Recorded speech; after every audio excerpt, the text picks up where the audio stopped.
12.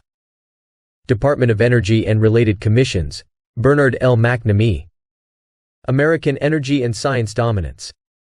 The next conservative administration should prioritize energy and science dominance to ensure that Americans have abundant, affordable, and reliable energy, create good-paying jobs, support domestic manufacturing and technology leadership, and strengthen national security. Achieving these goals will require bold policy action and reforms that involve the U.S. Department of Energy, DOE, the Federal Energy Regulatory Commission, FERC, and the Nuclear Regulatory Commission, NRC. American energy dominance.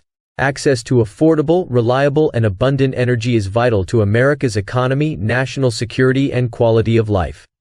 Yet ideologically driven government policies have thrust the United States into a new energy crisis, just a few short years after America's energy renaissance, which began in the first decade of the 2000s, transformed the United States from a net energy importer, oil and natural gas, to energy independence and then energy dominance. Americans now face energy scarcity, an electric grid that is less reliable, and artificial shortages of natural gas and oil despite massive reserves within the United States, all of which has led to higher prices that burden both the American people and the economy. The new energy crisis is caused not by a lack of resources but by extreme green policies. Under the rubrics of combating climate change and ESG, environmental, social, and governance, the Biden administration, Congress, and various states as well as Wall Street investors, international corporations, and progressive special interest groups are changing America's energy landscape. These ideologically driven policies are also directing huge amounts of money to favored interests and making America dependent on adversaries like China for energy. In the name of combating climate change, policies have been used to create an artificial energy scarcity that will require trillions of dollars in new investment, supported with taxpayer subsidies, to address a problem that government and special interests themselves created. The result has been increased energy costs that hurt individuals and families, especially low-income Americans and seniors on fixed incomes, make businesses that create the jobs that drive our economy and quality of life less competitive, and make America less energy secure. Moreover, increased energy scarcity will allow government, either directly or through access to banks and Wall Street investors, to decide who is worthy to receive funding for energy projects. In the end, government control of energy is control of people and the economy. This is one reason why the trend toward nationalization of our energy industry through government mandates, bans on the production and use of oil and natural gas, and nationalization of the electric grid is so dangerous. At the same time, adversaries like China, Russia, North Korea, Iran, and non-state actors are constantly engaged in cyber attacks against our energy infrastructure. We have already seen what supposedly minor attacks, such as the cyber attack on the Colonial Oil Pipeline or the physical attack on electric infrastructure in North Carolina, can do. A coordinated cyber and physical attack on natural gas pipelines and the electric grid during an extended cold spell could be catastrophic. Yet the current administration's first concern is plowing taxpayer dollars into intermittent wind and solar projects and ending the use of reliable fossil fuels. A conservative president must be committed to unleashing all of America's energy resources and making the energy economy serve the American people, not special interests. This means that the next conservative administration should promote American energy security by ensuring access to abundant, reliable, and affordable energy.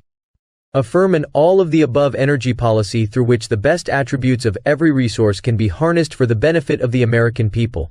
Support repeal of massive spending bills like the Infrastructure Investment and Jobs Act, IIJA, and Inflation Reduction Act, IRA, which established new programs and are providing hundreds of billions of dollars in subsidies to renewable energy developers, their investors, and special interests. And support the rescinding of all funds not already spent by these programs. Unleash private sector energy innovation by ending government interference in energy decisions. Stop the war on oil and natural gas. Allow individuals, families, and business to use the energy resources they want to use and that will best serve their needs. Secure and protect energy infrastructure from cyber and physical attacks. Refocus the Department of Energy on energy security, accelerated remediation, and advanced science. Promote US energy resources as a means to assist our allies and diminish our strategic adversaries. Refocus FERC on ensuring that customers have affordable and reliable electricity, natural gas and oil, and no longer allow it to favor special interests and progressive causes. Ensure that the Nuclear Regulatory Commission facilitates rather than hampers private sector nuclear energy innovation and deployment. American science dominance. Ever since the age of Benjamin Franklin, the United States has been at the forefront of scientific discovery and technological advancement. Beginning with the groundbreaking science of the Manhattan Project, the U.S. has developed 17 national laboratories that conduct fundamental and advanced scientific research. The national labs have been critical in supporting national defense and ensuring that the United States leads on scientific discoveries with transformative applications that benefit America and the world. In recent years, however, U.S. science has been under threat. Externally, adversaries like the Chinese military have been engaged in scientific espionage, infiltrating taxpayer-funded scientific research projects, and funding their own science research. In addition, the national labs have been too focused on climate change and renewable technologies. American science dominance is critical to U.S. national security and economic strength. The next conservative president therefore needs to recommit the United States to ensuring this dominance. Mission statement for a reformed Department of Energy. The Department of Energy should be renamed and refocused as the Department of Energy Security and Advanced Science, DSS. DSS would refocus on DOE's 5 existing core missions, providing leadership and coordination on energy security and related national security issues, promoting U.S. energy economic interests abroad, leading the nation and the world in cutting-edge fundamental advanced science, remediating former Manhattan Project and Cold War nuclear material sites, and developing new nuclear weapons and naval nuclear reactors.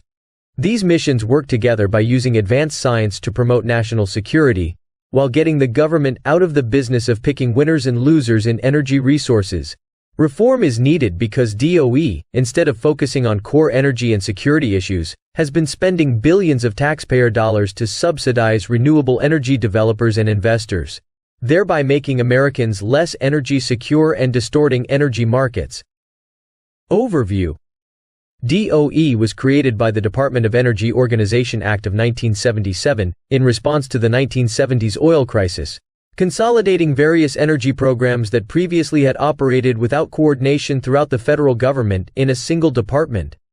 In addition to addressing energy issues, DOE is tasked with engaging in basic and fundamental science and research through the 17 national laboratories, cleaning up the Manhattan Project and Cold War nuclear material and weapons sites, developing sites for the storing of civilian nuclear waste, and developing new nuclear weapons and naval reactors through the Semi-Autonomous National Nuclear Security Agency, NNSA.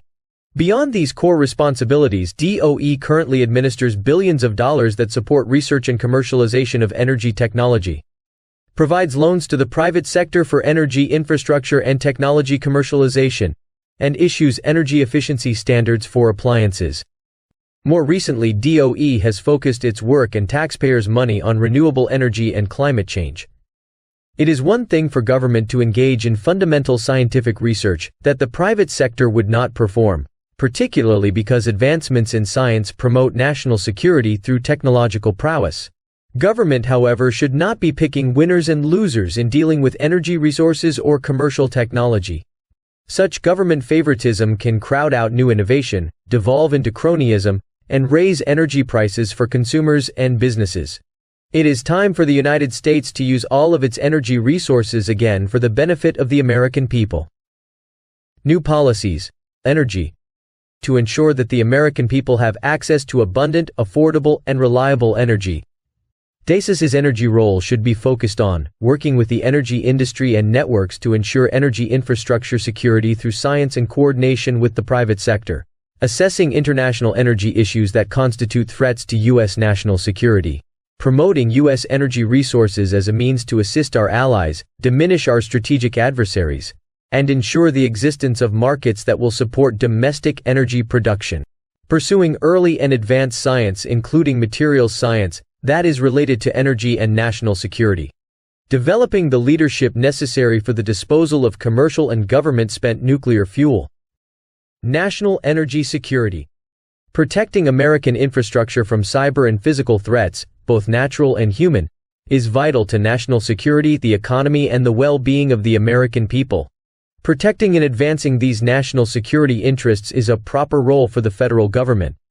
DSAs should focus on studying threats to the electric grid, natural gas, and oil infrastructure, sharing such information with the energy industry, promoting the reliability and security of energy resources and infrastructure, and developing strategies and technologies to combat threats by working with the national labs. The following offices would report to the DSA's Under-Secretary of Energy Security. 1. Office of Cybersecurity, Energy Security and Emergency Response, CSER, elevated to an Assistant Secretary. CSER would work with the existing or reconstituted versions, as described in more detail below, of the Office of Electricity, OE, Office of Nuclear Energy, NE, Office of Fossil Energy, FE, currently the Office of Fossil Energy and Carbon Management, FECM, Office of Energy Efficiency and Renewable Energy, EERE, and the Strategic Petroleum Reserve, SPR, to identify and address threats to energy infrastructure. Instead of trying to decarbonize the American economy and allocating taxpayer dollars for commercialization of energy technologies, these offices would focus on energy security by identifying threats to energy supplies and infrastructure, developing strategies to address those threats, and funding fundamental science and technology where appropriate. 2. Office of Electricity, Assistant Secretary. 3. Office of Nuclear Energy, Assistant Secretary. 4. Office of Fossil Energy, Assistant Secretary, with carbon management deleted from its title and purpose. 5. Office of Energy Efficiency and Renewable Energy, Assistant Secretary. 6. Strategic Petroleum Reserve, standalone or part of CSER. Eliminate special interest funding programs.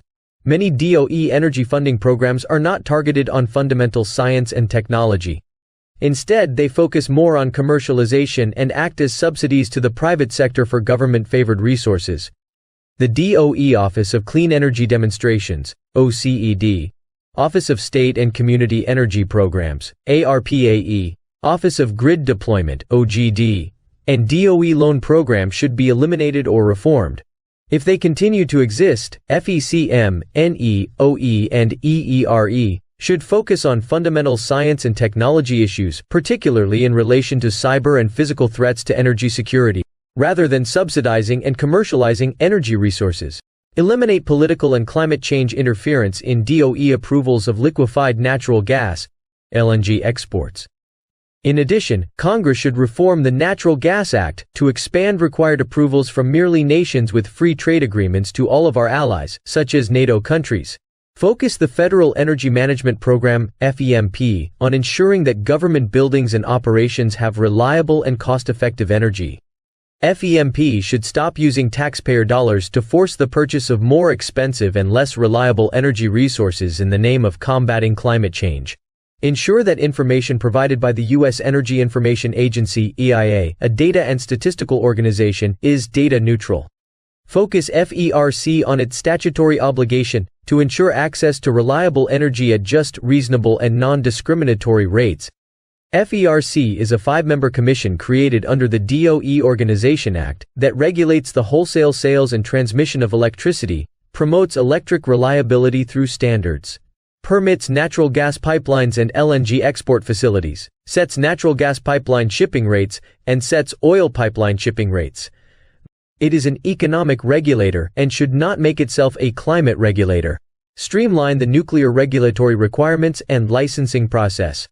Such changes would help to lower costs and accelerate the development and deployment of civilian nuclear, such as advanced nuclear reactors, including small modular nuclear reactors. The Nuclear Regulatory Commission, NRC, is commission tasked with the licensing of civilian nuclear reactors and power plants and regulating other uses of nuclear materials, such as nuclear medicine. Although it is not a DOE agency, its jurisdiction over nuclear reactor fuel safety and trade issues often relates to or impinges on DOE's jurisdiction. Focus on energy and science issues, not politicize social programs. The next administration should stop using energy policy to advance politicized social agendas. Programs that sound innocuous, such as energy justice, Justice 40, and DEI can be transformed to promote politicized agendas.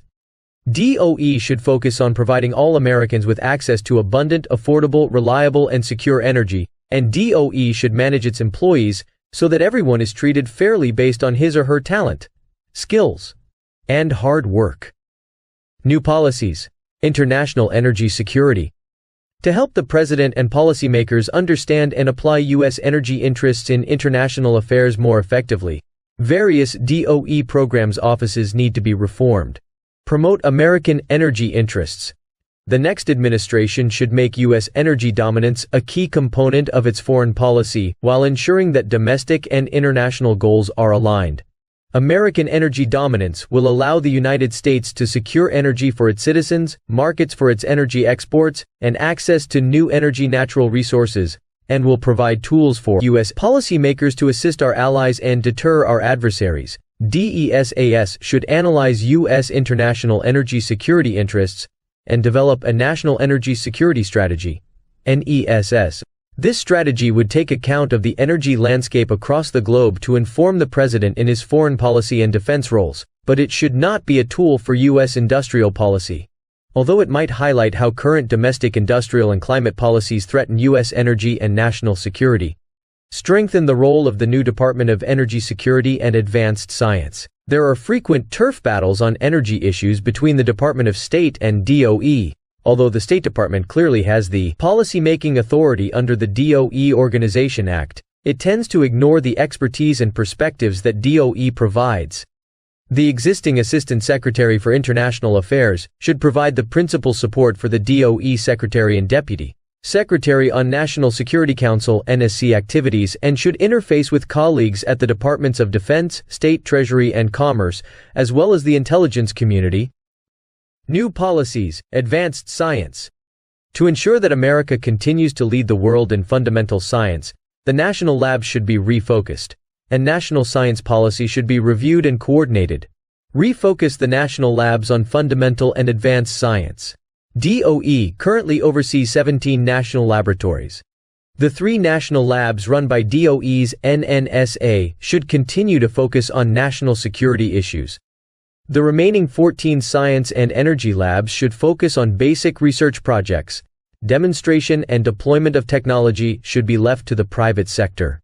This goal can be achieved by realigning the labs to limit duplication and mission creep, and to maximize potential. Conduct a whole-of-government assessment and consolidation of science. Before the start of a new administration, there should be a review of all the federal science agencies. This should include a review of the ill-advised attempt to expand the National Science Foundation's mission, from supporting university research to supporting an all-encompassing technology transition.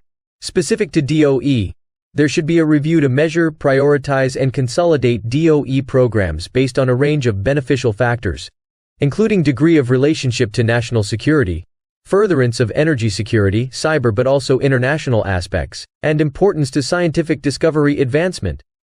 New policies, remediation of nuclear weapons, development programs and civilian nuclear waste. Cleaning up the radioactive waste produced in support of the Manhattan Project and the Cold War at America's nuclear development sites is a massive and complicated process, led by DOE's Office of Environmental Management. Projected liabilities and costs to be borne by America's taxpayers, according to DOE's FY 2023 budget request, total $887,205 billion. In addition, the federal government is required by law to dispose of nuclear waste produced by the private sector, including spent fuel rods from nuclear power plants. The new DSAs should continue DOE's remediation of radioactive waste created by the nuclear weapons projects from the Manhattan Project and Cold War. Strong leadership focused on accelerating the cleanup, coupled with technical and administrative innovation, will be needed to reduce the federal government's third-largest liability. Develop a new approach that increases the level of private sector responsibility for the disposal of nuclear waste. Disposing of civilian nuclear waste is an important national issue that requires strong scientific study. According to an independent audit conducted by the public accounting firm of KPMG, the Nuclear Waste Fund holds $46 billion in payments by utilities and their ratepayers, plus interest, for a permanent waste disposal site for spent nuclear fuel and other nuclear waste. The licensing process for Yucca Mountain as a permanent repository for spent nuclear fuel is on hold. Without storage sites, spent nuclear fuel remains temporarily stored at nuclear plants. In addition to permanent storage, low-level nuclear waste facilities are needed. New policies. NNSA. The U.S. nuclear arsenal needs to be updated and reinvigorated if we are to be able to deal effectively with threats from China, Russia, and other adversaries. As a semi-autonomous agency, the NNSA has the primary responsibility for researching and designing new nuclear warheads, and for ensuring that the existing nuclear arsenal is still potent. These efforts require significant funding and scientific know-how. In addition, NNSA develops and designs nuclear propulsion reactors for the U.S. Navy. NNSA also plays a role in preventing nuclear proliferation. With strong leadership by the Secretary of DESAS, the next administration should fund the design, development, and deployment of new nuclear warheads, including the production of plutonium pits in quantity, expand the U.S. Navy, and develop new nuclear naval reactors to ensure that the Navy has the nuclear propulsion it needs to secure America's strategic interests. End ineffective and counterproductive non-proliferation activities like those involving Iran and the United Nations. Budget. DOE's total FY 2023 budget request, which does not include IIJA, IRA, and CHIPS and Science Act funding, was for $48,183,451,000. Many DOE activities are required by various authorization and appropriations bills. To implement many of the policies contained in these proposals, several laws will need to be amended, including the Department of Energy Organization Act, IIJA, IRA, and possibly portions of the CHIPS, Creating Healthy Incentives to Produce Semiconductors, and Science Act. Ending taxpayer subsidies will promote an all-of-the-above energy policy, lead to more energy resources, reduce costs, and save taxpayers billions of dollars. Office of Cybersecurity, Energy Security, and Emergency Response, CSER. Mission Overview.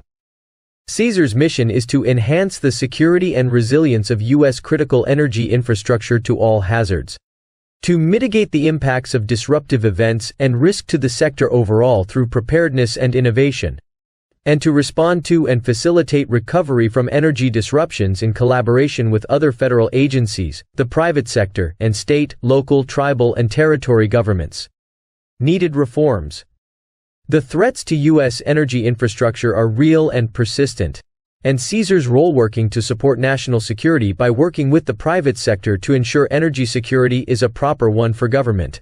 Though CSER is properly focused on the threat to the grid from inverter-based resources like wind and solar, it needs to focus on the entire energy system, including the interdependence between natural gas and electric generation and cybersecurity. A good first step would be to reinstate an iteration of the Trump administration's Executive Order 13920, securing the United States bulk power system.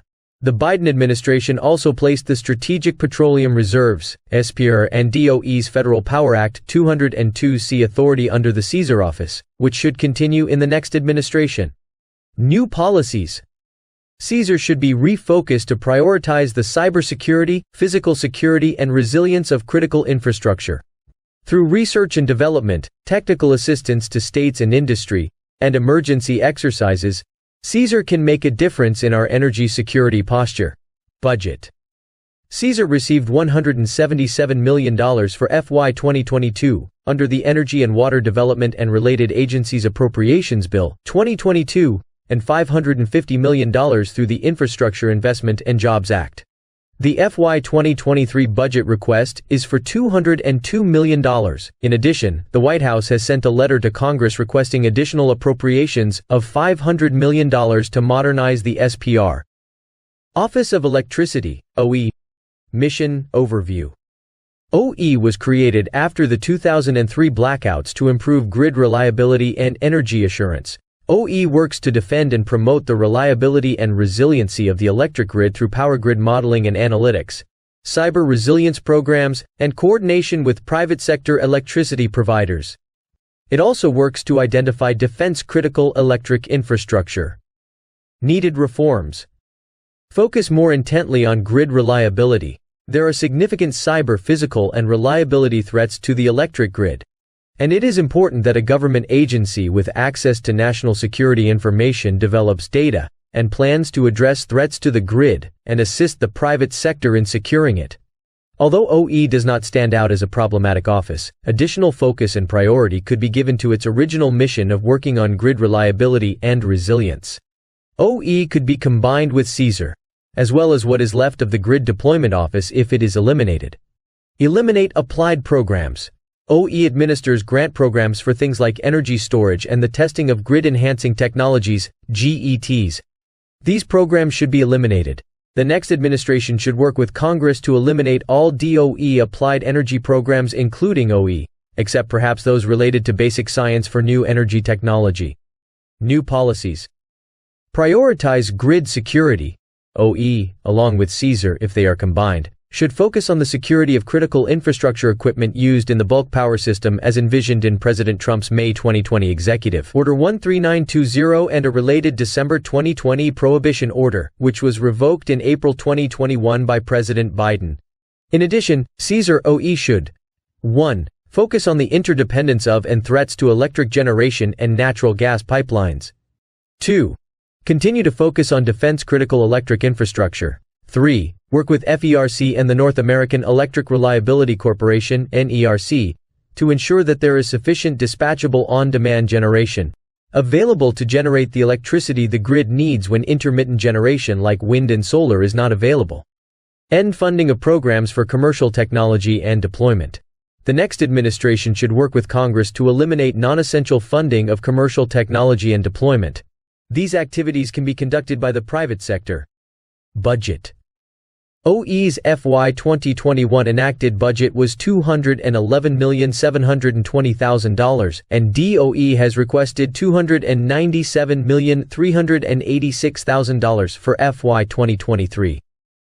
Office of Nuclear Energy, NE. Mission Overview.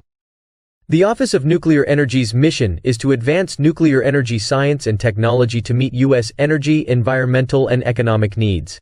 It has 5 stated goals: enable continued operation of existing U.S. nuclear reactors, enable deployment of advanced nuclear reactors, develop advanced nuclear fuel cycles, maintain U.S. leadership in nuclear energy technology, and enable a high-performing organization. Under the Nuclear Waste Policy Act, the Office of Nuclear Energy has also been responsible for the DOE's statutory requirements to collect and dispose of spent nuclear fuel. Since the Obama administration's dissolution of the Office of Civilian Radioactive Waste Management. Needed reforms. NE is too influential in driving the business decisions of commercial nuclear energy firms.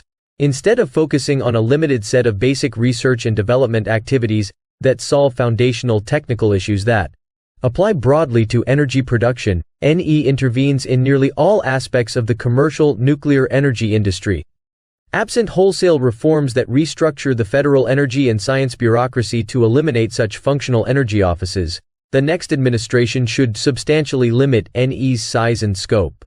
Adopt broader regulatory and energy policy reforms that reduce regulatory obstacles, allow all energy sources to compete fairly in the marketplace, and establish a predictable policy environment. This will avoid unfair bias against the nuclear industry. New policies. NE should transition to a more limited scope of responsibilities that focuses on basic research, solving broadly applicable technology challenges, and solving the nuclear waste management issue as it relates to the development and deployment of advanced next-generation reactors, which can include small modular reactors, SMR. While respecting existing contractual obligations, NE should not initiate any new civilian reactor demonstration and commercialization projects. NE also should focus on overcoming technical barriers that are preventing commercial reactor demonstration projects from moving forward. Any activities in support of existing nuclear plants and any other projects directed toward commercialization, including licensing support, should be shouldered by the private sector. Reorganize its remaining activities into 3 basic lines of responsibility: nuclear fuels across the fuel cycle, reactor technology, and civilian radioactive waste. Budget. The above reforms would cost substantially less than the $1,675,060,000 requested for FY 2023. Legislation such as the IIJA placed additional funding for new reactor demonstration projects outside of NE. These responsibilities and their associated funds should be moved to NE as appropriate. NE should not simply add or subtract programs, as some programs may help to support NE's new priorities. The better approach would be to build a new budget and program strategy that accounts for related DOE programs and submit a new budget request reflecting NE's new priorities. Office of Fossil Energy and Carbon Management, FECM. Mission Overview. DOE is authorized by law to increase the conversion efficiency of all forms of fossil energy, reduce costs, improve environmental performance, and increase the energy security of the United States. In recent years, the Office of Fossil Energy, FE, has been transformed from its statutory role of improving fossil energy production to one that is focused primarily on reducing the carbon dioxide emissions from fossil fuel extraction, transport, and combustion. This change is reflected in the office's new name, the Office of Fossil Energy and Carbon Management, FECM, effective as of July 2021, and FECM's mission: to minimize the environmental impacts of fossil fuels while working towards net zero emissions.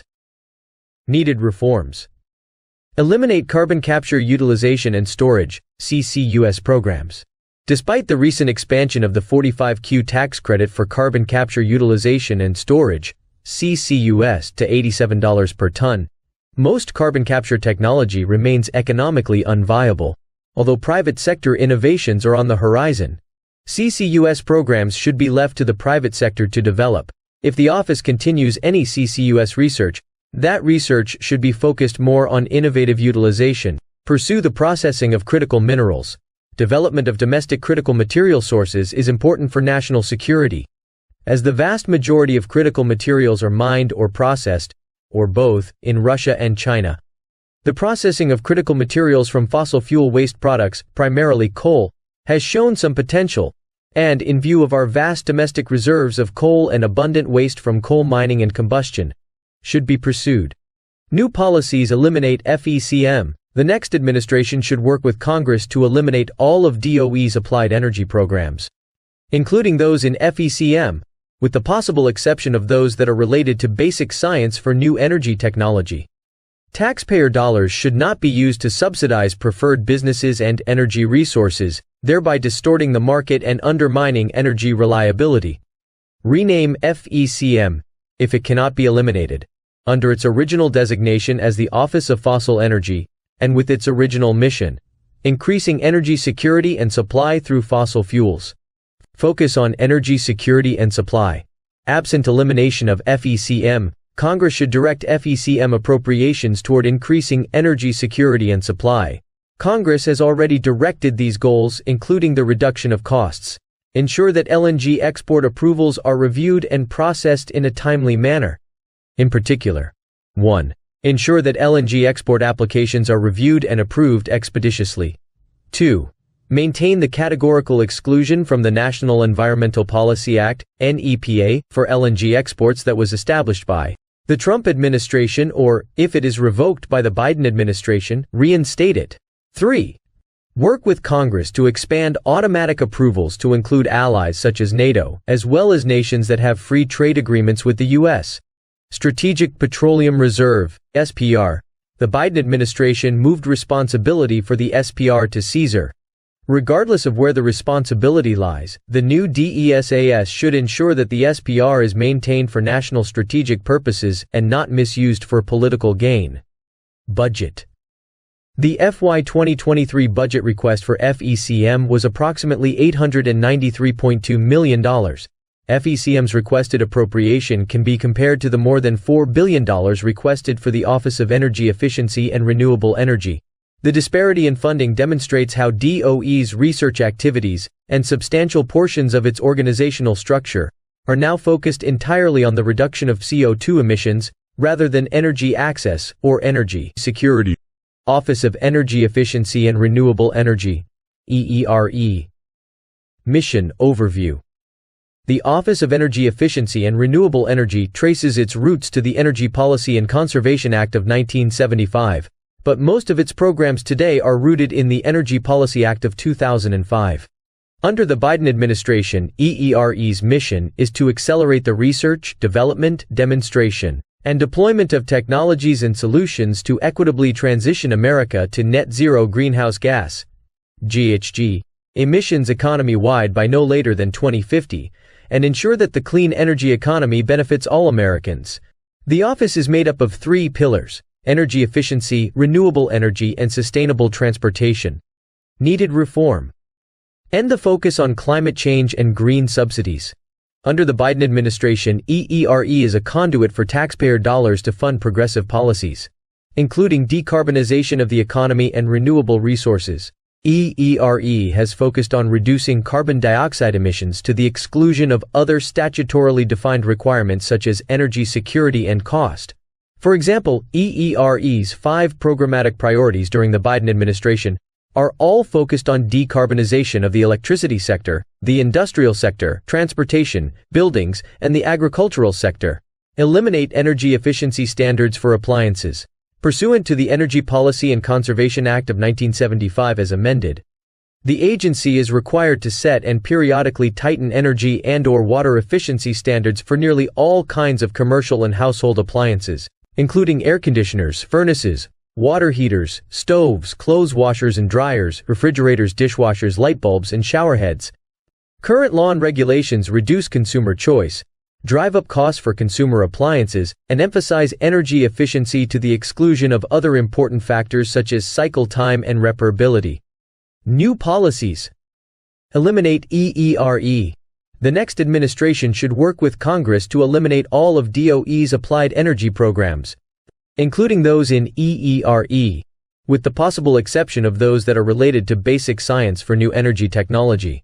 Taxpayer dollars should not be used to subsidize preferred businesses and energy resources, thereby distorting the market and undermining energy reliability.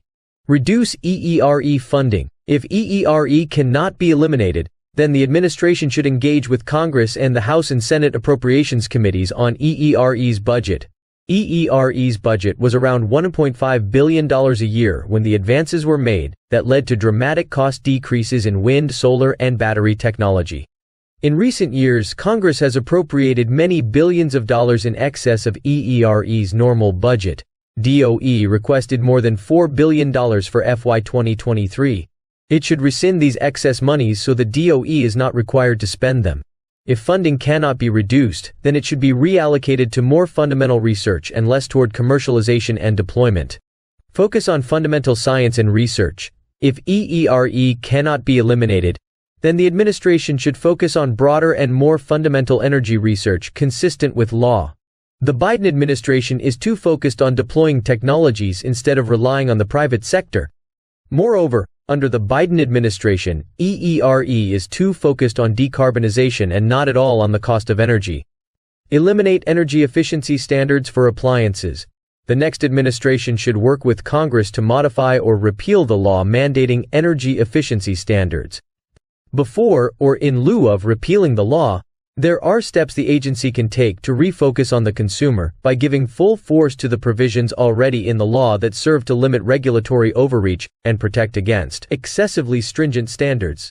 For example, the Trump DOE prioritized the relatively few appliance regulations that were likely to save consumers the most energy and refrained from those whose modest benefits are unlikely to justify the costs.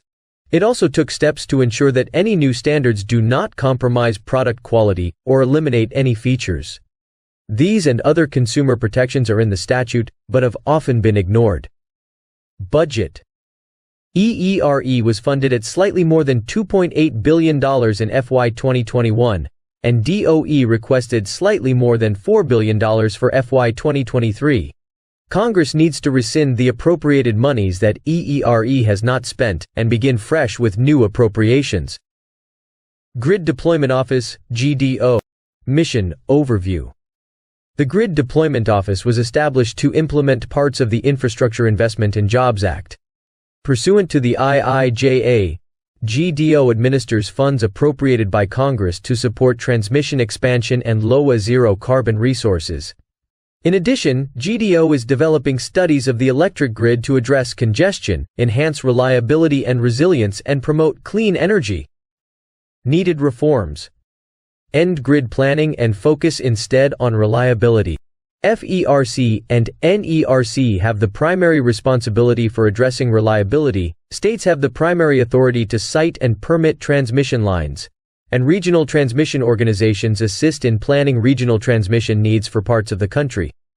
But Congress granted some grid planning and siting authority to FERC and DOE through the Energy Policy Act of 2005 and IIJA, as well as grid funding through the Inflation Reduction Act. Instead of focusing on grid expansion for the benefit of renewable resources or supporting low-carbon generation, GDO should be incorporated into the reformed Office of Cybersecurity, Energy Security, and Emergency Response, which would work to enhance the grid's reliability and resilience.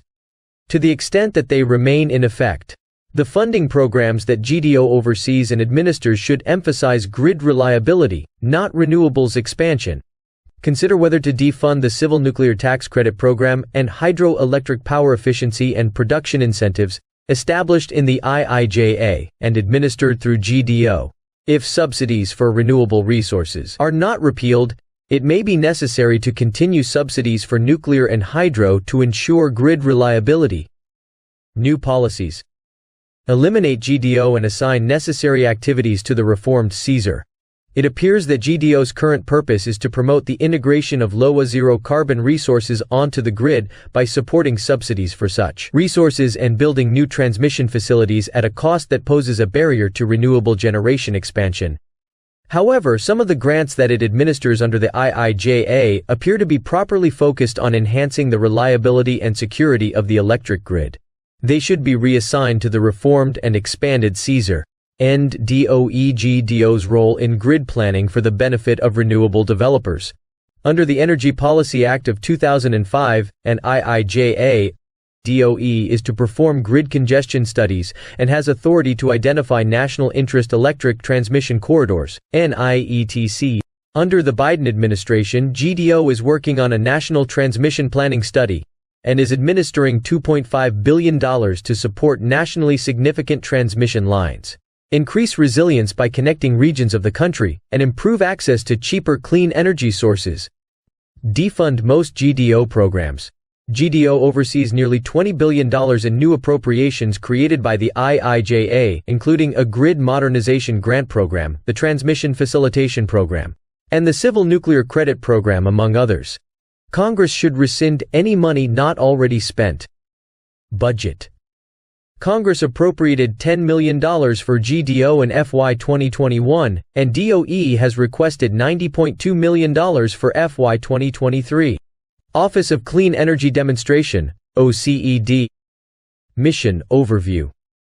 The OCED was established in December 2021 to implement the IIJA. Its mission is to deliver clean energy demonstration projects at scale in partnership with the private sector to accelerate deployment, market adoption, and the equitable transition to a decarbonized energy system. Needed reforms. End market distortions and stop shifting technology and development risks to taxpayers. The OCED is distorting energy markets and shifting the risk of new technology deployment from the private sector to taxpayers. The IIJA provided more than $20 billion in government subsidies to help the private sector deploy and market clean energy and decarbonizing resources. Government should not be picking winners and losers and should not be subsidizing the private sector to bring resources to market. New policies. Eliminate OCED.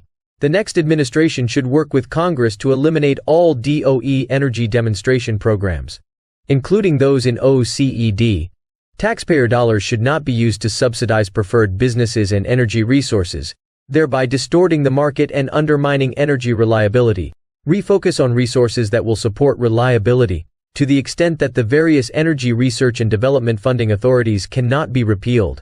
Funded projects should be consistent with the programmatic goals of the next administration.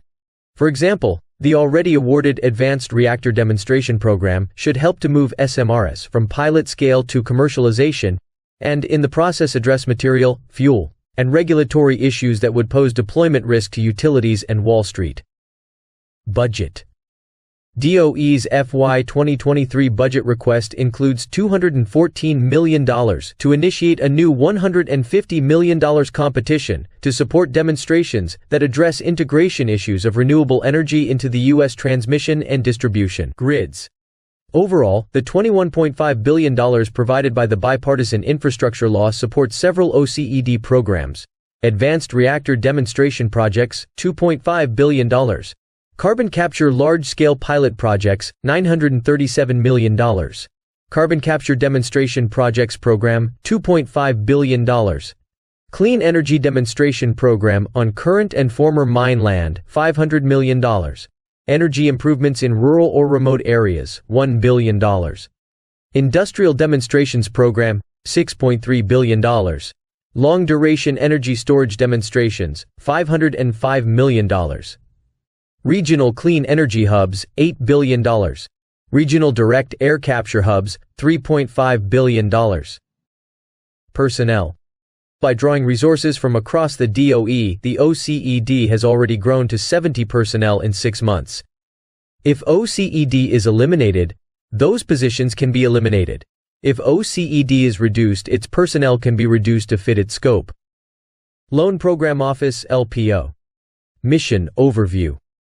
LPO's mission is to finance next-generation U.S. energy infrastructure, serve as a bridge to bankability for breakthrough projects and technologies, and de-risk them at early stages of investment so they can be developed at commercial scale and achieve market acceptance.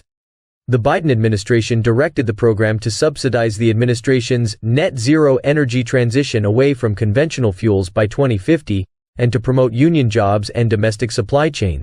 The LPO coordinates with the U.S. Treasury Federal Financing Bank and is organized into 7 divisions: Outreach and Business Development, Origination, Portfolio Management, Risk Management, Technical and Project Management, Legal and Management, and Operation.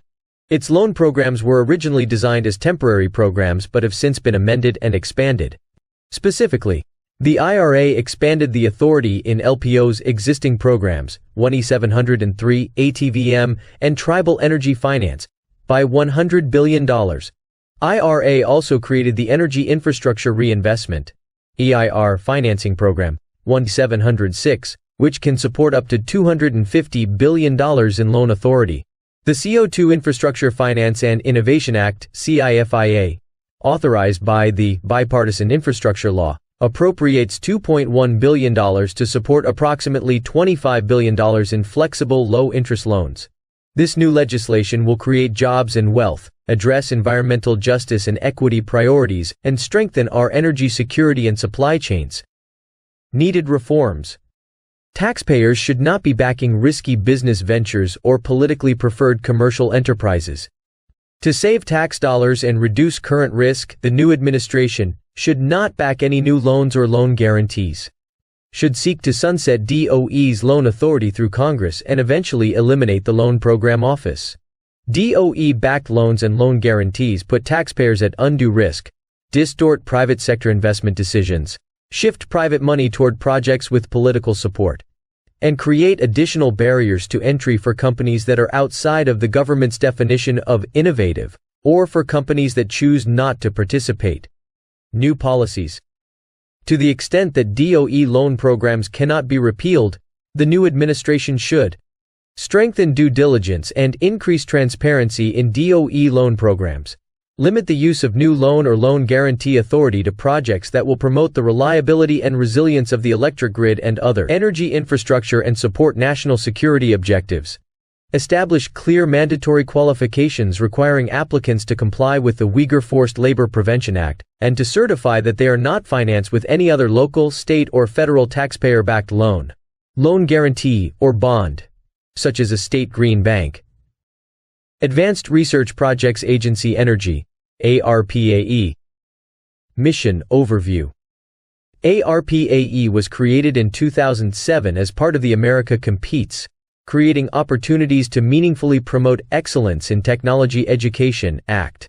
Its statutory goals are to enhance the economic and energy security of the United States through the development of energy technologies that reduce imports of energy from foreign sources, reduce energy-related emissions, including greenhouse gases, improve the energy efficiency of all economic sectors, and ensure that the United States maintains a technological lead in developing and deploying advanced energy technologies. Some in Congress see ARPAE as beneficial because the Competes Act provides it with more bureaucratic flexibility than other federal programs are allowed. Its goals are essentially the same as those of DOE's applied energy offices. But its structure is different, and it is focused around individual programs instead of around offices with longer-term agendas. Needed reforms. Stop risking taxpayer dollars as venture capital for the private sector. ARPAE tends to see its mission as bringing technology from idea to commercialization. Often called the investment trough, ARPAE is effectively funding projects that the private sector is unwilling to fund. Taxpayers should not in effect be picking winners and losers, and having their dollars at risk but not gaining the economic rewards of success. End duplicative efforts. Another problem is that ARPAE's mission is similar to the missions of DOE's applied energy offices. If DOE's applied energy offices are doing their jobs correctly, they will use funding opportunities announcements, prizes, lab calls, and other funding mechanisms that are needed to accomplish a specific goal. In other words, ARPAE is at best duplicating the work done by other DOE offices. New policies. Eliminate ARPAE. The next administration should work with Congress to eliminate ARPAE. The agency is unnecessary, risks taxpayer dollars, and interferes with risk-benefit decisions that should be made by the private sector. Budget.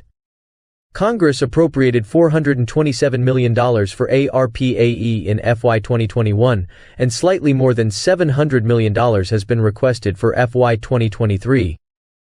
Federal Energy Management Program, FEMP. Mission Overview. The Federal Energy Management Program, FEMP, describes its mission as working with other federal agencies to meet energy-related goals, identify affordable solutions, facilitate public-private partnerships, and provide energy leadership to the country by identifying government best practices. Congress has created a number of energy and energy efficiency requirements and guidelines for federal agencies, and FEMP works with those agencies to help them meet their congressionally mandated goals. Needed reforms. As the world's largest single energy consumer, the federal government should use energy efficiently and cost-effectively, especially because the taxpayer is paying the energy bills. The Obama administration required the federal government to set extra statutory and aggressive goals regarding the use of renewable energy. The Trump administration took a less aggressive approach in Executive Order 13834, which specified that each agency shall prioritize actions that reduce waste, cut costs, enhance the resilience of federal infrastructure and operations, and enable more effective accomplishment of its mission. New policies. A conservative administration should follow the language of Executive Order 13834 and direct federal agencies to reduce waste, cut costs, enhance the resilience of federal infrastructure and operations, and enable more effective accomplishment of its mission. For FEMP, this means focusing on helping federal agencies to follow the law and use energy efficiently and cost-effectively. Budget. FEMP was funded at $40 million in FY 2022, and slightly less than $170 million is requested for FY 2023. If it is focused on helping the federal government to carry out its statutorily based energy goal, much less money is needed. Clean Energy Corps. Mission Overview. Under the IIJA, the Clean Energy Corps is charged with investing more than $62 billion to deliver a more equitable clean energy future for the American people. The Corps says that it will focus on deploying next-generation clean energy technology to help America meet its goals of a carbon-free power sector in 2035 and a decarbonized economy in 2050. Needed reforms. The Clean Energy Corps is a taxpayer-funded program to create new government jobs for employees who will work together to research, develop, demonstrate, and deploy solutions to climate change. DOE anticipates recruiting an additional 1,000 employees using a special hiring authority included in the bipartisan infrastructure law. Taxpayers should not have to fund a cadre of federal employees to promote a partisan political agenda. New policies. Eliminate the Clean Energy Corps by revoking funding and eliminating all positions and personnel hired under the program. Budget. Funding for Clean Energy Corps employees is not clearly defined in the FY 2023 DOE budget request. Energy Information Administration, EIA. Mission Overview. The U.S. Energy Information Administration collects, analyzes, and disseminates independent and impartial energy information to promote sound policymaking, efficient markets, and public understanding of energy and its interaction with the economy and the environment. Needed reforms. EIA is not an inherently problematic agency and historically has provided independent and impartial analysis. Requests for EIA analyses can be made by the administration or from members of Congress or congressional committees. EIA needs to be committed to providing unbiased forecasting and data so that policymakers, industry, and the public can have a clear understanding of our energy resources and energy economy. Strong leadership will be needed to ensure that data and reporting are not misused to promote a politicized energy transition. New policies. Clarify levelized cost of electricity. Levelized cost of electricity, LCOE, refers to the estimated revenue required to build and operate a generator over a specified cost recovery period.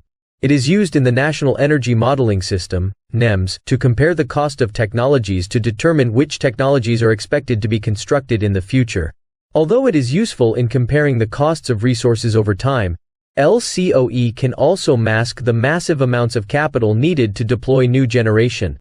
Moreover, in the case of intermittent resources such as wind and solar, LCOE does not include the cost for backup or firming power from dispatchable resources. EIA should ensure that its reporting provides an accurate assessment of generation costs. The cost of backup power for when wind and solar resources are not available should be included when comparing the technologies and reported as a separate component in the modeling documents. Revise reserve margins. EIA, in conjunction with FERC, NERC, regional transmission organizations, RTOs, and the electric industry, should change how electric grid reserve margins are defined and calculated. In the past, reserve margins have looked at the amount of nameplate capacity on the grid to serve peak load plus a reserve. With the increasing number of intermittent, non-dispatchable resources like wind and solar, peak load and reserve margins need to be re-evaluated. Reserve margins need to be timed to load changes throughout the day and consider the availability of dispatchable, on-demand resources to meet load when renewables may not be available. Update reports on the impacts of federal financial interventions and subsidies. EIA's most recent report on federal financial interventions and subsidies was issued in April 2018. This is an important analysis because it clearly shows the level of the federal government's intervention in each area of the energy system for a given fiscal year. In the past, EIA performed the analysis pursuant to a request from Congress or the administration. This report should become a project that is performed annually or every other year as part of EIA's base program. Ensure the objectivity of the International Energy Outlook, IEO. In the past, EIA published the IEO every year. It is now published every 2 years. IEO forecasts are important because the International Energy Agency's forecasts in its annual World Energy Outlook are becoming unrealistic and politically oriented to push Europe's climate goals. EIA forecasts should be based on current laws and regulations and should not be used to promote favored policies. Assess the case for privatization. There are some who think that EIA should be privatized. The cost savings to taxpayers should be considered. On the other hand, EIA has generally demonstrated neutral data presentation that is helpful to policymakers and the private sector. Budget. Congress appropriated $126.8 million for EIA in FY 2021, and the FY 2023 budget request is for approximately $144.5 million. Office of International Affairs, IA. Mission Overview. The Office of International Affairs has primary responsibility for addressing international energy issues that have a direct impact on research, development, utilization, supply, and conservation of energy affecting the United States. It focuses on enhancing global energy security through countering malign influence, diversifying supplies, and increasing energy access, and is committed to increasing U.S. energy exports and trade to enhance growth. Needed reforms. Expand IA's role and focus its activities on U.S. international energy security interests. International energy activities should be consolidated under IA, and the Department of State's Bureau of Energy Resources should be eliminated to ensure a proper understanding of domestic energy policy and how it affects foreign policy, as well as the international energy landscape and how it affects U.S. national and economic security. Develop a strategy for identifying and accessing resources and advancing U.S. economic interests. America has recently become a net energy exporter, but it still imports large amounts of essential energy resources such as oil and natural gas, as well as such materials as uranium, including yellowcake, lithium, certain rare earth minerals, and energy generation and transmission components and technology. The United States needs a clear understanding of its global energy and economic interests, and a strategy for protecting them. Oppose climate reparations. During the November 2022 United Nations Climate Conference in Egypt, the Biden administration and other developed countries agreed to provide climate reparations to developing countries for the harm allegedly caused by the developed countries' use of fossil fuel. A reparations slush fund administered by a non-U.S. organization provides no assurance that U.S. interests will be protected and should not be supported in any form. New policies. Identify U.S. energy security interests and promote American energy dominance. To this end, IA should work closely with the DESA's Office of Policy on the National Energy Security Strategy. Strengthen the new DESAS vis-a-vis the Department of State. The State Department's Bureau of Energy Resources has generally excluded IA from serious discussions of international affairs to the detriment of DOE and broader interagency policy development. In addition, DOE embassy representatives are generally excluded from giving policy advice to senior diplomats and are used merely as sources of information, instead of being active advocates for the Secretary's priorities. The Secretary of Energy is a senior member of the President's National Security Council and should function as such. The DOE's deputy secretaries, undersecretaries, and assistant secretaries should be guaranteed representation at all deputies and policy coordination committee meetings. In addition, senior political and career staff should hold positions on the NSC staff equivalent to their counterparts at State, Defense, Treasury, and the intelligence community. IC. DSAS billets should replace State Department Bureau of Energy Resources billets at the relevant posts worldwide. Stop climate reparations. The President should refuse to provide climate reparations under an unratified treaty, and IA should encourage other countries to reconsider their desire to provide reparations. Arctic Energy Office, AE. Mission Overview.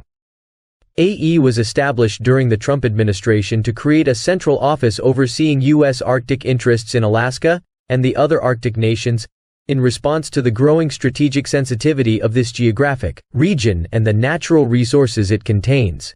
It serves as the principal advisor to the Undersecretary on all domestic Arctic issues, including energy science and national security. Needed reforms. In October 2022, the Biden administration released its national strategy for the Arctic region. Although recognizing national security threats in the Arctic, it also focuses heavily on climate change, sustainability, and international cooperation. The United States must establish a strategic plan to promote its national security, energy, and economic interests in the Arctic. An analysis and plan to support the responsible development of Alaska's energy assets should be a priority. New policies. Defend American interests in the Arctic Circle. The next administration needs to define American strategic and economic interests in the Arctic Circle. AE should help to identify those interests, as well as threats posed by countries like Russia and China, and develop appropriate policy options for the President's consideration. Ensure that AE is clearly focused. In particular, this means identifying U.S. energy interests in the Arctic Circle, identifying foreign government and commercial interests and activity in the region, and ensuring that the United States does not forgo important energy and national security interests in the Arctic. Expand AE's operations in Alaska. AE's operations in Alaska should be expanded to encompass broader national energy security interests in the region, including rare earths, oil, and natural gas. AE should also be the lead for DOE Antarctic operations, as a counter to growing Russian and Chinese interest in Antarctic resources. Personnel. AE should provide a senior Arctic energy official to the U.S. Arctic Council delegation, in recognition of the key role that energy plays in Arctic development. Office of Intelligence and Counterintelligence. Mission Overview. DOE's Office of Intelligence and Counterintelligence is responsible for all intelligence and counterintelligence activities throughout the DOE complex, including nearly 30 intelligence and counterintelligence offices nationwide. It leverages the Energy Department's unmatched scientific and technological expertise in support of policymakers, as well as national security missions in defense, homeland security, cybersecurity, intelligence, and energy security, and is a member of the U.S. intelligence community. Needed reforms. Robust security protocols are necessary to protect DOE technology and innovations from foreign penetration and espionage. In addition, DOE's general isolation from the rest of the intelligence community prevents appropriately cleared senior staff from getting the thorough issue briefings that their colleagues elsewhere in the national security realm receive. New policies. Improve accountability and utilization. IAC should be led by a qualified appointee and report directly to the Secretary and Deputy Secretary. IAC will require strong political leadership, which means finding an appointee with an IC background. In addition, upgrading the new DESAS's general security posture would require the Secretary's direct intervention to improve protocols and access the necessary resources from the rest of the IC. This would not be achievable at a lower level. Office of Policy. Mission overview. OP has taken various roles over different administrations. During the Obama administration, OP was a large office and was tasked with drafting the Quadrennial Energy Review (QER). The Trump administration shut down the QER and gave OP a leaner research and advisory role. Under the Biden DOE, OP appears to be focused on preparing reports on climate change and renewables. Needed reforms. Help to develop policy. Because the appointees running DOE's various program offices are properly focused on managing their programs. Not enough thought is given to identifying future challenges and developing potential solutions to benefit the American people. Help to ensure that policies are properly implemented. Policy initiatives from the Secretary are often understood or implemented inconsistently by program offices. OP can help the Secretary to ensure that important policy initiatives are implemented, particularly when they involve multiple program offices. New policies. Develop a national energy security strategy. OP could be tasked with developing a national energy security strategy for the Secretary. This strategy could be prepared in conjunction with the White House National Security Strategy and the DoD National Defense Strategy to convey these priorities to Congress and design policy initiatives for their implementation. Such a strategy could summarize cyber and physical threats to energy infrastructure, challenges involved in obtaining rare earth minerals to support domestic energy production and consumption, and foreign actions that threaten U.S. energy security and dominance. However, it would be important to guard against attempts to transform the strategy into a government-led industrial policy or, in a progressive administration, an economy-wide climate policy. Office of Technology Transitions, OTT. Mission overview. The Secretary of Energy authorized the creation of this office in 2015. Its mission is to expand the public impact of the department's research, development, demonstration, and deployment (RDD&D) portfolio to advance the economic, energy, and national security interests of the nation. OTT serves as the front door to U.S. Department of Energy's products, facilities, and expertise, and integrates market pull into its planning to ensure the greatest return on investment from DOE's RDD&D activities to the taxpayer. Needed reforms. OTT should ensure that the best emerging technologies from DOE and the national labs are properly supported and protected. Because America's technological edge is a key national security asset, and in view of China's predatory thefts of intellectual property, OTT should ensure that R&D funds are used for projects that protect and advance that edge. Ensure that successful advances, with a focus on new natural resource development technologies, artificial intelligence, cybersecurity, and space, are transferred swiftly to American interests in the private sector. New policies. Focus on benefits to Americans. OTT's operations should be based on the recognition that the new technologies generated by American taxpayers' investment in DOE are a significant national security asset rather than some neutral scientific gift to humanity. Increase oversight and coordination. OTT needs to be vigilant in overseeing and coordinating OTT offices associated with each national lab. For security and economic espionage reasons, the work funded by the American people needs to be protected, and when commercialized, it needs to go to American businesses. Office of Science, SC. Mission Overview. The Office of Science, SC supports and oversees research facilities and programs that cover basic science through its application to the demonstration and deployment of energy technologies. SC oversees 10 of the 17 DOE national labs and 28 major federal research user facilities. Its mission is to preserve U.S. leadership in science, fund and perform basic research, and provide the scientific facilities that the private sector is unable or unwilling to provide.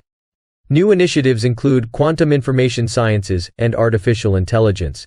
SC is led by a Senate-confirmed director at the assistant secretary level and has 8 program offices. Needed reforms.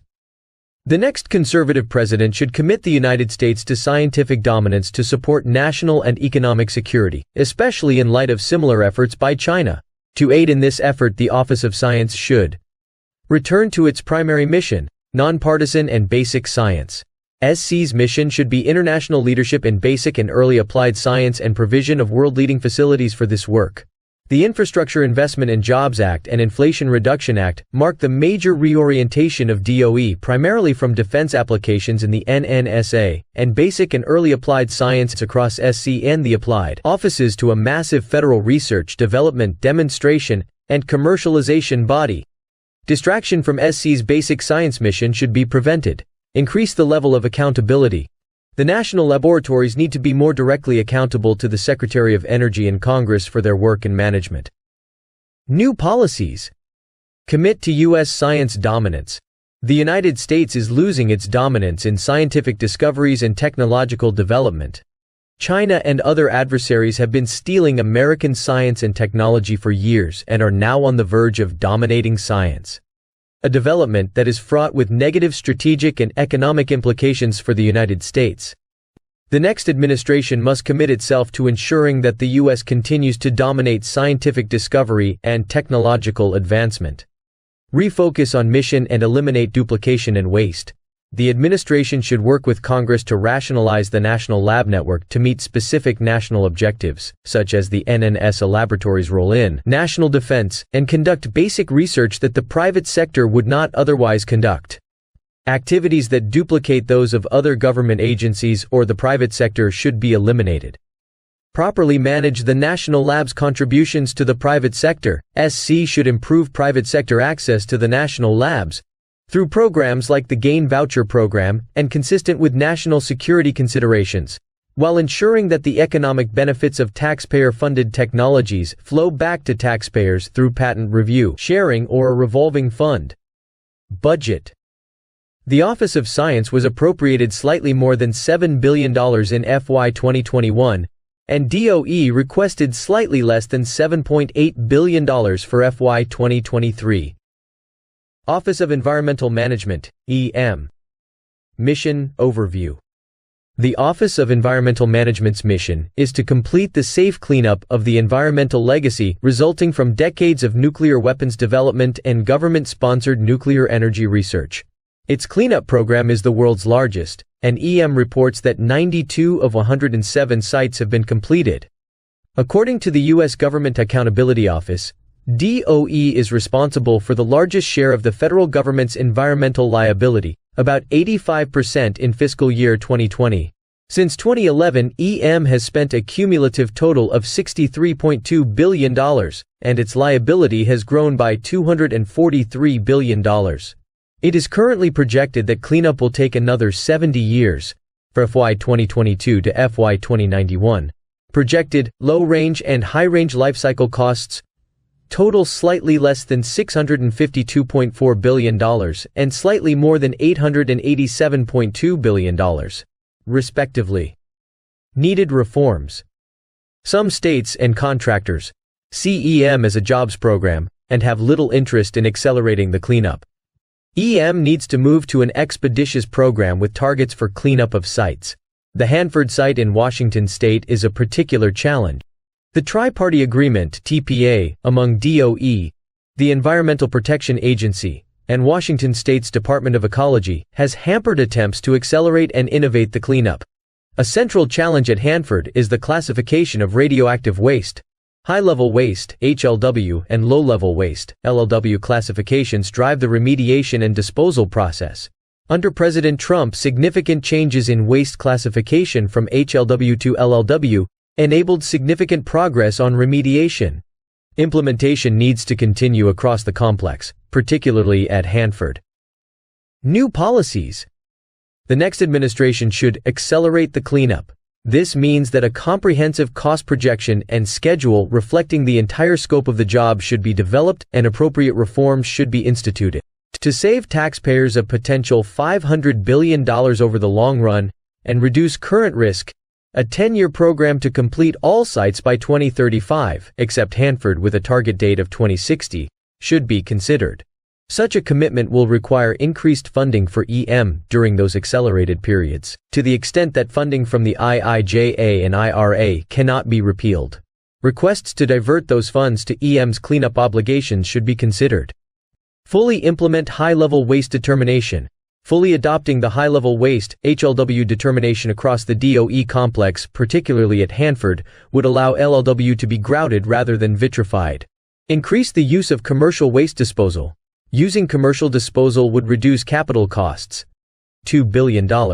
For new disposal sites to accelerate cleanup and reduce local post-cleanup environmental liability at multiple sites. Revisit the Hanford Cleanup's regulatory framework. Hanford poses significant political and legal challenges with the state of Washington. And DOE will have to work with Congress to make progress in accelerating cleanup at that site. DOE and EPA need to work more closely to coordinate their responses to claims made under the TPA and work more aggressively for changes, including congressional action if necessary, to achieve workable cleanup goals. Establish more direct leadership and accountability to the Deputy Secretary consistent with Government Accountability Office recommendations. Change environmental management's culture to promote innovation and completion. Budget. Environmental management received slightly less than $7.6 billion in FY 2021, and its budget request for FY 2023 is approximately $8.06 billion. The additional funding necessary to accelerate closure of the program will need to be considered as part of a broader government-wide discussion about yearly appropriations. Office of Civilian Radioactive Waste Management, OCRWM, currently Office of Spent Fuel and Waste Disposition. Mission overview. The Nuclear Waste Policy Act, NWPA of 1982, conferred the responsibility for commercial nuclear waste disposal on the federal government, and in 2002, Congress designated a single repository located at Yucca Mountain in Nevada as the National Repository Site. The act also established the Office of Civilian Radioactive Waste Management, OCRWM. The Obama administration shut down OCRWM in 2010. The Office of Spent Fuel and Waste Disposition, which is headed by a non-confirmed Deputy Assistant Secretary in the Office of Nuclear Energy, is currently responsible for the management of nuclear waste. And interim disposal is taking place on various sites. Providing a plan for the proper disposal of civilian nuclear waste is essential to the promotion of nuclear power in the United States. Needed reforms. Work with the Nuclear Regulatory Commission as it reviews DOE's permit application for Yucca Mountain. According to both the scientific community and global experience, deep geologic storage is critical to any plan for the proper disposal of more than 75 years of defense waste and 80,000 tons of commercial spent nuclear fuel. Yucca Mountain remains a viable option for waste management, and DOE should recommit to working with the Nuclear Regulatory Commission as it reviews DOE's permit application for a repository. Finishing the review does not mean that Yucca Mountain will be completed and operational. It merely presents all the information for the state of Nevada, Congress, the nuclear industry, and the administration to use as the basis for informed decisions. Reform the licensing process. The reactor licensing process is inadequate. Fixing nuclear waste management will require wholesale reform that realigns responsibilities, resets incentives, and introduces market forces without creating chaos within the current nuclear industry that has been built around the current system. Produce concrete outcomes from consent-based siting. beginning in the Obama administration and resurrected during the Biden administration. Consent-based siting for a civilian waste nuclear repository has been a way to delay any politically painful decisions about siting a permanent civilian nuclear waste facility. In 2022, DOE announced $16 million to support local communities in consent-based siting. The next administration should use the consent-based siting process to identify and build temporary or permanent sites for a civilian waste nuclear repository, or repositories. New policies. Restart Yucca Mountain licensing. DOE should restart the Yucca Mountain licensing process. Any continuation of interim storage facilities should be made part of an integrated waste management system that includes geologic storage. Further, building on the consent-based siting process already underway, DOE should find a second repository site. Fix the policy and cost drivers that are preventing nuclear storage. The federal government continues to hold $46 billion in the Nuclear Waste Fund, NWF, funded by utilities and their ratepayers for permanent disposal of nuclear waste. However, no such storage exists, and spent nuclear fuel remains on site at most nuclear plants. Meanwhile, Congress uses those funds to finance unrelated spending. Moreover, DOE's violation of its contractual obligation to take the waste has resulted in the payment of approximately $10.1 billion in settlements and judgments to contract holders. Develop new NWF funding and accounting mechanisms that allow licensed nuclear operators to guarantee resources for future nuclear waste disposal while also maintaining control of those resources. Reconstitute OCRWM. OCRWM, as already established by statute, should be tasked with developing the next steps on Yucca Mountain and nuclear waste management. These steps should include initiating market reforms, including significant amendments to the NWPA to allow additional industry responsibility for managing waste, market pricing and competition for waste services, and the opportunity for Nevadans to have more partnership involvement with any nuclear facility at Yucca Mountain.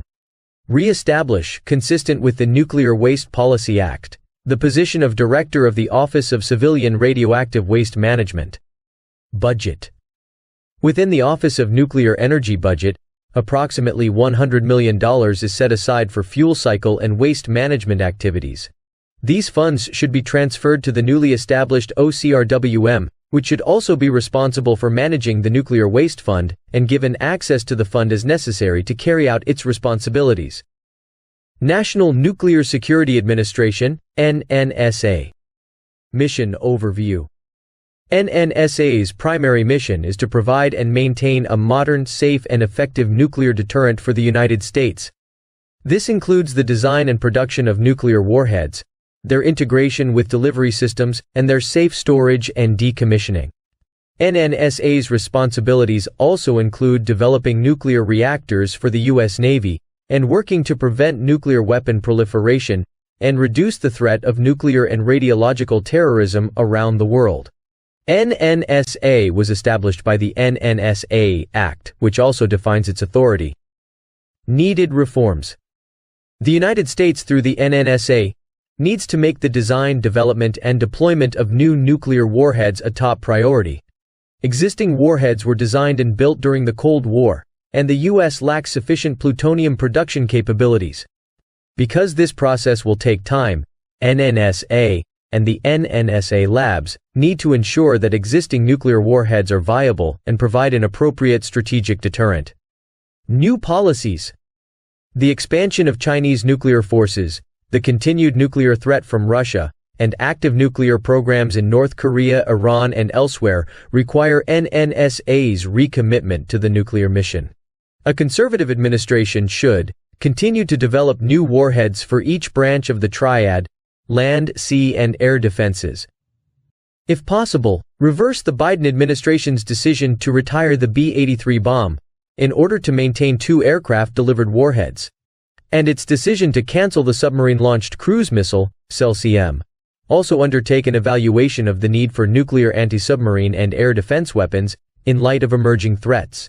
Maintain 2 production sites for plutonium pits, a key element of warhead production, at Los Alamos and Savannah River. Reject ratification of the Comprehensive Test Ban Treaty, and indicate a willingness to conduct nuclear tests in response to adversary nuclear developments if necessary.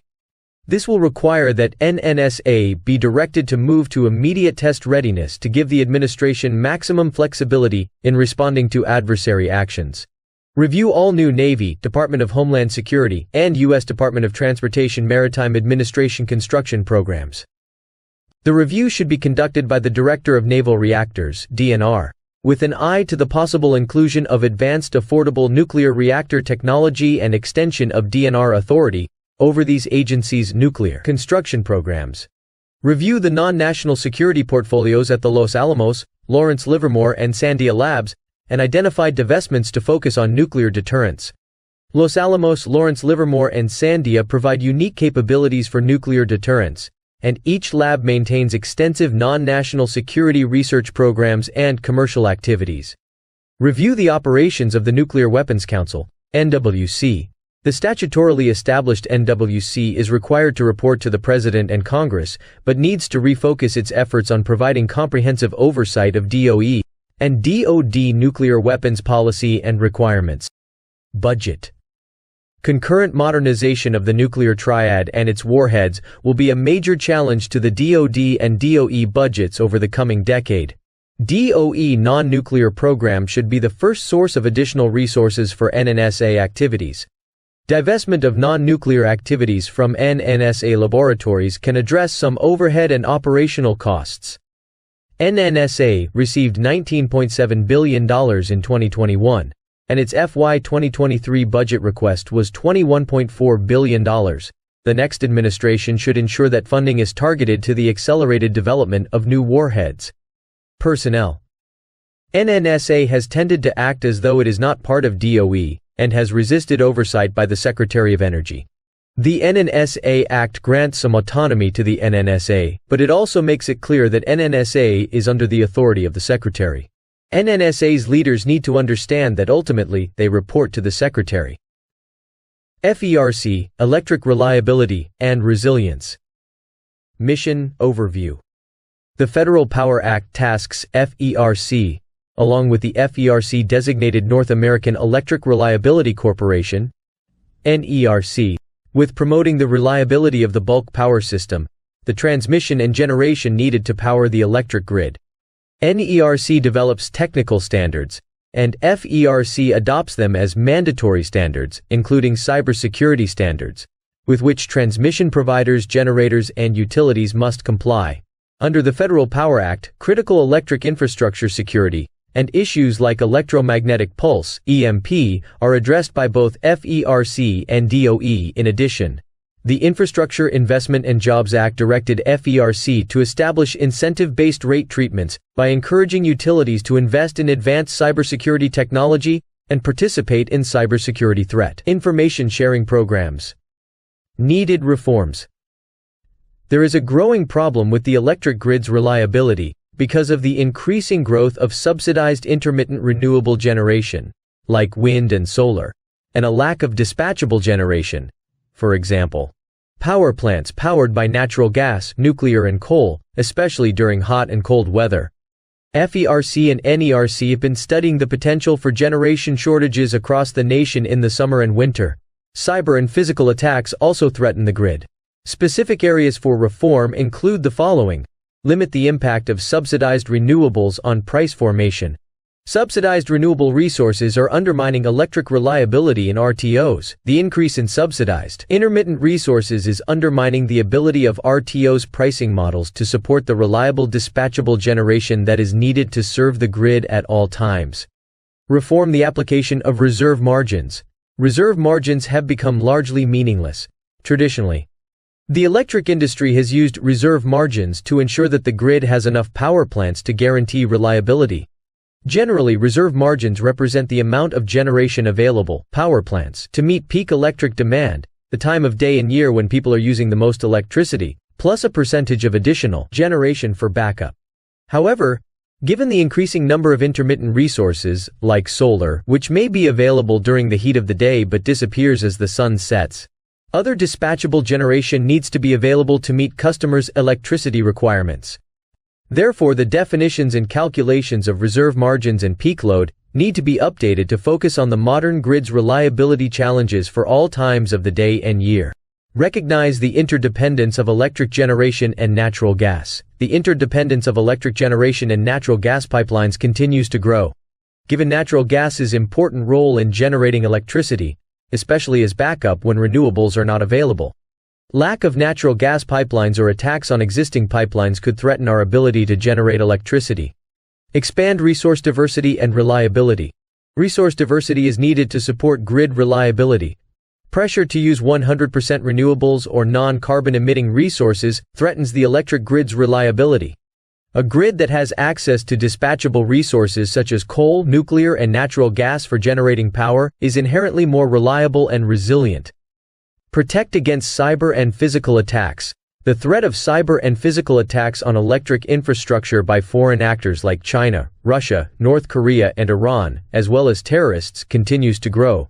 The attacks with guns on substations in North Carolina in December 2022 that left customers without power demonstrate the grid's vulnerability. New policies. Reform RTOs to require reliability. FERC should direct RTOs to establish reliability pricing for eligible dispatchable generation resources or require intermittent resources to procure backup power for times when they are not available to operate. In addition, Congress should repeal subsidies for generation resources. Update the definition and calculation of reserve margins to support reliability. FERC, NERC, and DOE should revise the definition of reserve margins to ensure the grid's reliability throughout the day and the year. This will mean recognizing that reserve margins may need to consider net peak and exclude non-dispatchable resources from inclusion in reserve margin calculations. Expand and protect natural gas infrastructure in support of electric generation. FERC needs to ensure that its consideration of natural gas pipeline applications recognizes the role that natural gas plays in electric reliability. FERC also needs to make sure that RTO pricing mechanisms support generators that need to contract for natural gas service on a firm basis. Support resource diversity and reliability. FERC, NERC, and DOE play key roles in balancing consumer, industrial, and national defense interests to ensure an ongoing reliable, plentiful, and accessible national electricity supply. NERC reliability reviews and FERC's reliability roles should be aware that over-reliance on any one power generation fuel source entails concurrent cost and availability risk. FERC should reform market rules that unduly discriminate against dispatchable resources needed for reliability. Strengthen security against cyber and physical threats. FERC and NERC need to enhance the security of the bulk power system by, for example, banning Chinese-made components, investing in transformers, and hardening substations and other critical infrastructure. DOE should play a leading role in identifying and addressing threats to the grid. FERC, RTOs, ISOs, and electric power markets. Mission Overview. For more than 20 years, FERC has issued regulations and directed policies for the creation and operation of regional transmission organizations, RTOs, and independent system operators, ISOs, to manage the dispatch of generation and transmission of electricity. Under the misnomer electric power markets, these regulatory constructs use marginal price clearing auctions, in some cases both hourly day-ahead auctions and 5-minute day-of-need auctions, and locational marginal pricing, to procure electric generation and set prices to meet the needs of the grid. Some RTOs also have capacity auctions. Of the nation's 7 RTOs, 6 are subject to FERC jurisdiction, but not ERCOT in Texas. Areas without an RTO include the Southeast and portions of the West, although California is in an RTO. Needed reforms. Too many conservatives have assumed that because RTOs are described as electric power markets, market forces of supply and demand set electric prices and benefit customers. RTOs are complex regulatory constructs, with rules set by FERC, that obscure government interference and preferences for preferred resources. Furthermore, government preferences and subsidies for resources like wind and solar distort price formation for electricity that is undermining the reliability of the grid. Finally, customers are not seeing the full economic benefits that non-fuel, subsidized resources should provide. Additionally, electric reliability is threatened in many RTOs, as subsidized renewables, like wind and solar receiving tax credits, and state renewable portfolio standards (RPS) programs have disrupted market functions. Price distortions have driven out reliable, dispatchable resources like coal, natural gas, and nuclear generation in various RTOs. The result? Electric reliability is decreasing in many parts of the country. As noted, FERC and NERC have been studying the potential for summer and winter shortages. RTOs are not providing the full economic benefits of renewables to customers. Because RTOs use marginal price auctions, where natural gas usually sets the clearing price paid to all generators. The economic benefits of renewables, no fuel, tax credits, etc., are flowing mainly to renewables investors and not to customers, although customers do benefit from some decrease in marginal costs. Yet reliability is decreasing, so customers are getting the worst of both worlds, paying more for electricity and having less reliability for the money. Big Green and Big Tech want RTO expansion. Renewable developers, large industrial users, and Big Tech tend to want RTO expansion for their own economic and ESG reasons. These entities can benefit economically from the complexity and marginal pricing regime of the RTOs. Increased costs and reliability problems are often shifted to other customers. Unlike vertically integrated utilities that are accountable to state elected officials and state public utility commissions, RTOs and their participants are accountable only to FERC. Even then, however, accountability is indirect through the tariffs, rules, that the RTOs adopt and FERC approves. In addition, unlike utilities, generators in an RTO have no obligation to serve customers. New policies. FERC must make reliability of the grid and service to end-use top priorities. To do so, it should re-examine the premise of RTOs. RTOs no longer seem to work for the benefit of the American people. Marginal price auctions for energy are not ensuring the reliability of the grid and are not passing the full economic benefits of subsidized renewables on to customers. FERC needs to re-examine the RTOs under its jurisdiction to make sure that they procure reliable and affordable electricity for the benefit of the American people. Ensure that RTOs return to market fundamentals so that they serve customers, not special interests and political causes.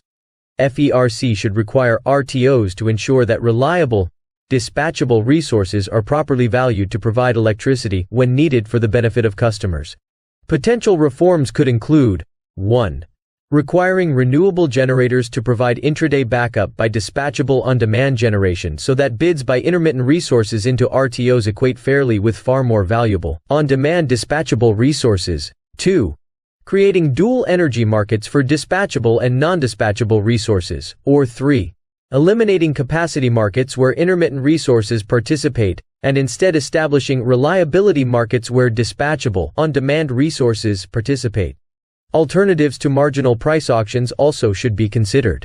Direct the RTOs to ensure that the economic benefits of renewables, like tax credits and no fuel costs, are passed on to customers.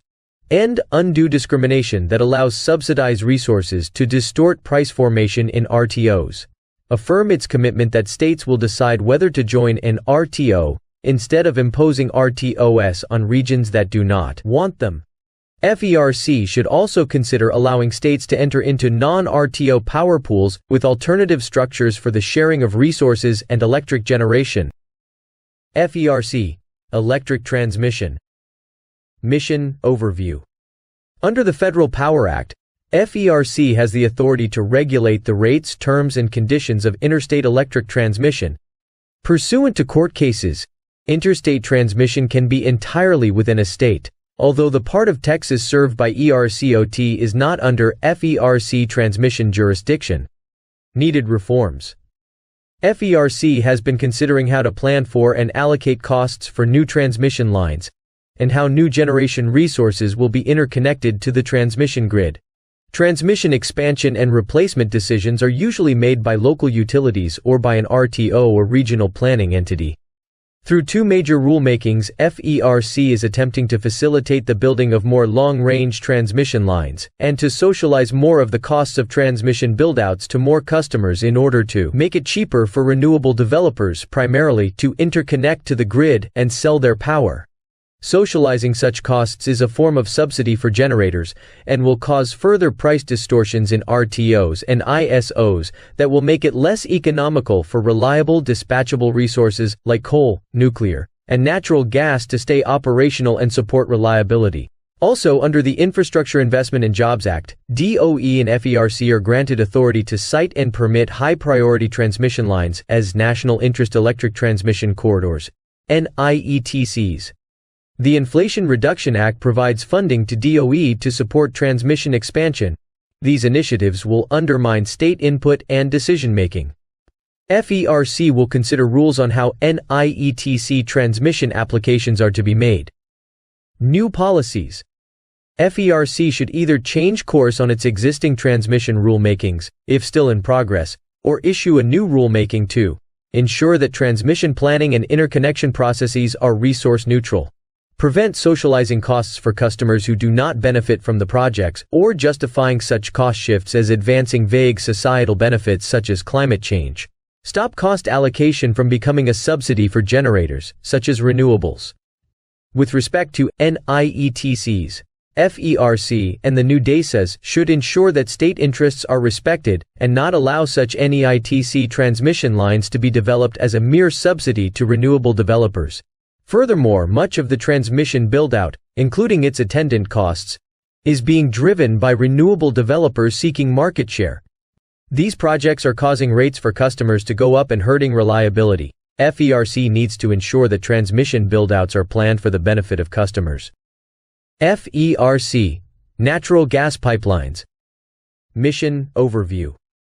FERC permits, sites, and authorizes the construction and operation of interstate natural gas pipelines. It also regulates the rates for the shipping of natural gas, but not the price of the natural gas commodity, which is market-based. FERC is charged with ensuring that natural gas pipelines are approved if they are required by the public convenience and necessity. Pipeline permitting is subject to environmental reviews under NEPA, and the rate for the pipeline and the shipping of the commodity is set by FERC under a just and reasonable standard. Once FERC approves a project, the holder of the certificate has the sovereign's power of eminent domain. Needed reforms. Natural gas pipelines are vital for the economy, manufacturing, heating, and electric generation. Opposition from Keep It in the Ground environmentalists has made it harder to gain approvals for natural gas pipelines. Under Democrat leadership, FERC has proposed official policies to consider upstream and downstream GHG emissions from the use of the natural gas that would be shipped in the pipeline to be part of FERC's public interest determination when deciding whether to approve a pipeline. There is conflicting direction from the D.C. Circuit on the GHG issue, which also could be seen as a major questions issue under the U.S. Supreme Court's West Virginia versus EPA decision. New policies. FERC should recommit itself to the NGA's purpose of providing the American people with access to affordable and reliable natural gas. Limit its NGA decision-making on natural gas pipeline certificates to the question of whether there is a need for the natural gas. Limit its NEPA analysis to the impacts of the actual pipeline itself, not indirect upstream and downstream effects.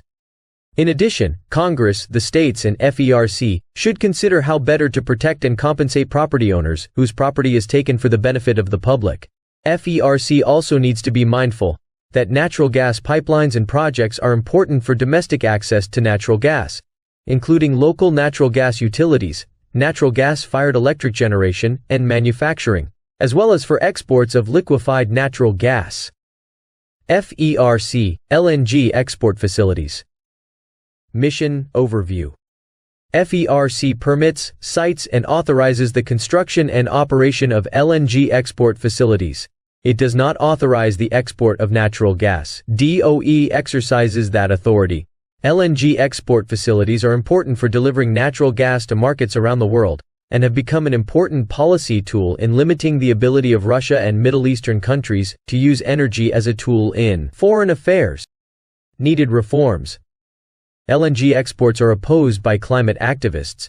In addition, some domestic manufacturers argue that LNG exports decrease available U.S. supplies of natural gas and increase the domestic price, thereby harming the competitive advantages of U.S. manufacturers in world markets. Currently, most LNG export facilities are along the Gulf of Mexico in Texas and Louisiana. Attempts to build facilities on the West Coast, Jordan Cove LNG, and the East Coast have not moved forward for a variety of reasons. Delays and costs of litigation can cause developers to cancel projects. An Alaska facility was approved by FERC in 2020, and the Biden administration has indicated its support. An East Coast facility in Pennsylvania, or nearby, would unlock Marcellus Shale natural gas for export. FERC is considering policy statements that would consider GHG emissions as part of its NEPA review and its NGA determination as to whether approval of an LNG export facility is consistent with the public interest. New policies. Since Congress through the NGA has already determined that LNG exports to countries with free trade agreements are in the public interest. And because LNG exports help to ensure America's ability to support our friends and allies around the world, while also supporting domestic natural gas production, FERC should not use environmental issues like climate change as a reason to stop LNG projects. Should ensure that the natural gas pipelines that are needed deliver more of the product to market, both for domestic use and export, and are reviewed, developed, and constructed in a timely manner. Nuclear Regulatory Commission. Mission Overview. The Energy Reorganization Act of 1974 created the Nuclear Regulatory Commission, NRC. Before then, the commercial nuclear industry was regulated by the Atomic Energy Commission, AEC, which was established by the 1954 Atomic Energy Act. Importantly, the AEC was responsible for encouraging and regulating commercial nuclear power. Broad criticism of this dual function was a major factor in the establishment of the NRC, which held regulatory authority while the newly established Department of Energy held the advocacy function.